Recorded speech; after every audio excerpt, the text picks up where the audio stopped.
We will proceed to a sort of press briefing na paka-current. And for that, I'd like to call on, we have a panel of experts on the issue to help us in the briefing on the rehabilitation and upgrading of the Agos Pulani Hydroelectric Complex or APHC.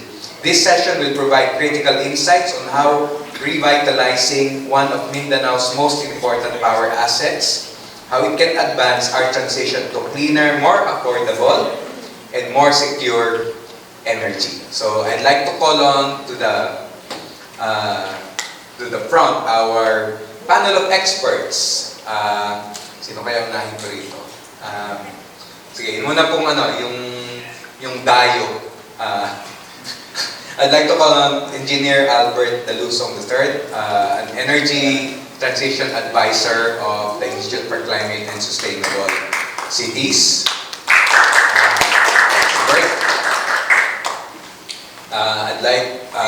I'm also calling on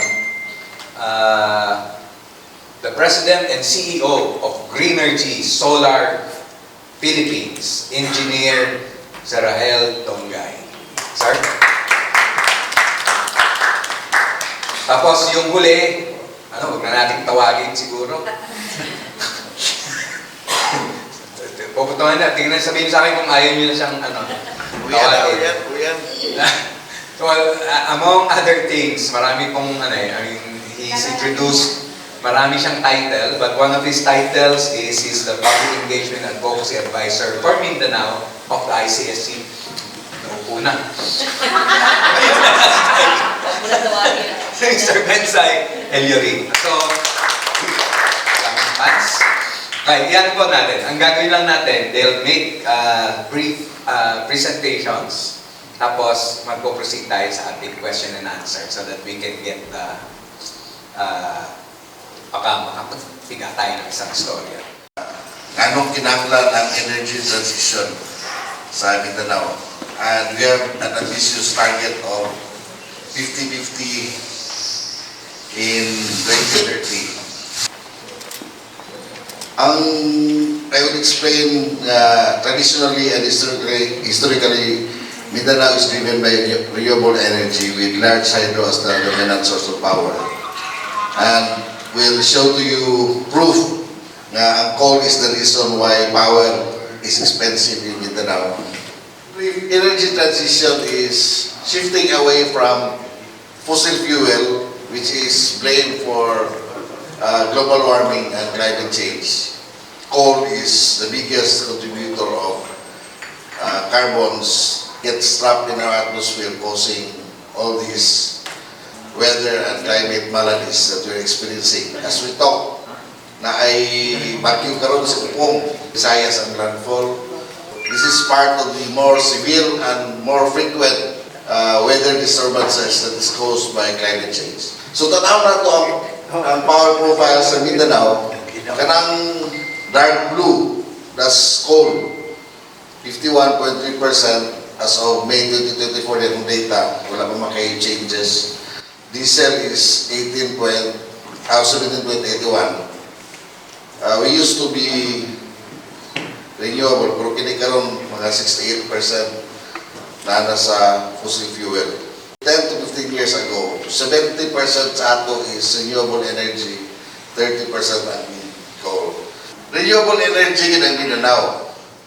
From 2006 to 2022, grabe ang binuay nga o coal plant sa Mindanao. Yung sa una dependent sa renewable energy, and in the last 9 years, ni-overtake ang coal o ang diesel. This is the energy mix of Sipalco. Kanang orange, that is coal. So sa una, hydro sila. Pagsulod sa ilang coal plant sa Balingasan, nag-coal na rin sila. The behavior of coal prices, volatile siya. Affected sa Indonesian coal ban, Ukraine-Russia war, COVID, so pasaka siya. This is how the power prices of distribution utilities in Mindanao behave. Northern Mindanao, Na-insert ko na ako diya nga blue, kanang blue, that is Iligan Light and Power Incorporated.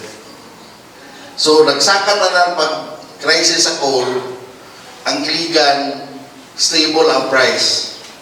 We investigated tungkol kay heavily dependent sila sa hydro. So, meaning, dili lang barato, stable ang price sa hydro, dili siya volatile. A very strong argument na gusto tao stable price, secure, we have to rely on renewable energy. Now, Northern Mindanao, 2/3 of the 7 coal-fired power plants in Mindanao nasa ato. Nasa Misamis Oriental and Lanao del Norte. Ang pinaka-powerful nga tao nato, Villanueva, with over 600 megawatts na coal plant. Kunya, naibalingasag nga 155 o naapo na yun ang katong sa GN sa Koswagan, around 620. Nasa sa Northern Mindanao, and the data will not lie, nga kita po ang adunay pinaka-taas nga power rate in Mindanao. At sa Northern Mindanao, ang Cagayan de Oro ang pinakataas. Ang Cagayan de Oro is around 90% dependent on coal. So, muna siya ang nakapait. Eh, kita mo ang exporter of power to the rest of Mindanao, ang Northern Mindanao. Na may targets ang Pilipinas na ma-reduce ang carbon emission, kaya natin ang 50 by 2030. Considering 9 years ago naman ang shift na to fossil fuel. Pero naay mga nakita nato nga dili siya yun smooth, no? That's why we're dialoguing, we're having conversations with DOE, PISAM, NAPOCOR, nga i-align ang policies sa ilang kahimuon o dito sa aspiration sa katawhan. While we're happy nga nagdako ang solar, pero napalakat na kay 33% ani, coal niya, kung pinakadako sa pie, actually is still coal. And this is the expansion of FPC Misamis Oriental nga 270. Committed power, actually, our proposed power plants nga ano na financial closure, na financial. So, magsugod na sila. Na may coal moratorium, pero para na sa katong gitawag ko greenfield, kini siya natawag kami siya brownfield kay before ng coal moratorium sa 2020, naka-apply na sila nga mag-expand. So, ato panawagan, kung seryoso ta, greenfield or brownfield, hindi na ginato iluwangan ng coal. The last 3 days, we've been talking about investments and we're organizing investment forums. Next month, we'll be going to Davao for an investment forum sa November, sa Butuan.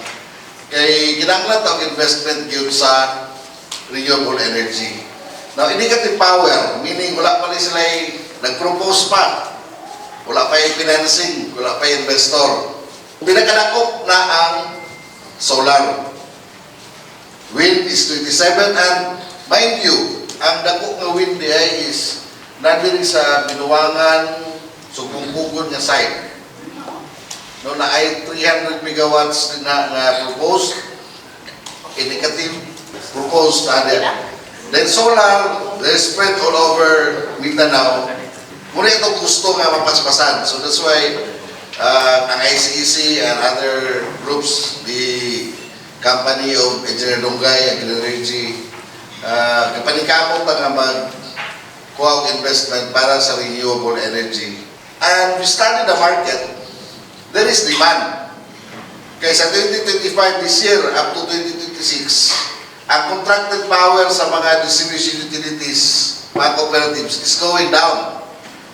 So kasagara po sa ila, katong over-contracted sa coal, mahumana po nilang makontrata sa coal. So this opens up new power supply agreements. So ang nakakwapo po sa solar, kay paspas ang deployment, no, with batteries. Karon the latest is by this year, ang presyo sa solar with battery will be in parity. Ang iyong is already in parity with coal. So, kabarato na kayo siya.